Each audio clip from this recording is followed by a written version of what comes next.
সাতটা মুরগির বারবিকিউ আমি কিভাবে করলাম সেটাই আজকে আপনাদের সাথে শেয়ার করব। এখানে লবণ দিয়ে দিয়েছি পরিমাণ মতো। আসলে লবণ পরিমাণ মতো কথাটা বললে অনেকে রাগ করেন। আপনার মুখে স্বাদ নিয়ে দেখবেন লবণটা ঠিক হয়েছে কিনা, সেটাই হচ্ছে আসলে পরিমাণ। এই যে এখানে আদা রসুনের পেস্ট দিয়ে দেব 1 টেবিল চামচ করে। এরপর এতে দিয়ে দেব গরম মশলা গুঁড়া। গরম মশলাও আমি 1 টেবিল চামচের মতো দিয়েছি। এরপর এতে দেব লাল মরিচ গুঁড়া। মরিচ গুঁড়াটা বেশ ঝাল, এই কারণে আমি 2 চা চামচ দিয়েছি। আপনাদের মরিচ গুঁড়া ঝাল না হলে আপনারা আরও বেশি দিতে পারেন, এটা আপনাদের ইচ্ছে অনুযায়ী। আর দিয়েছি টক দই। টক দইটা অবশ্যই দিতে হবে, তাহলে মুরগিটা ভালোভাবে সেদ্ধ হবে।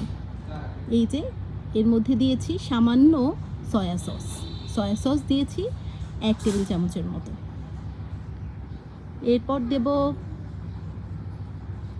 Barbecue sauce. বারবিকিউ সসটাও আমি এখানে আন্দাজ মতো দিয়েছি যদিও, কিন্তু 1 টেবিল চামচের মতোই।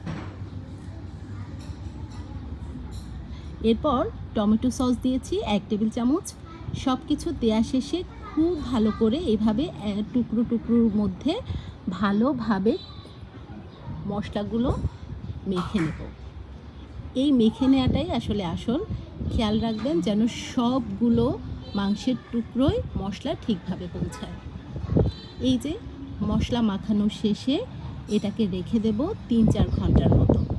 তারপর যখনই ভাজবেন, তাওয়ায় দেবেন, তখন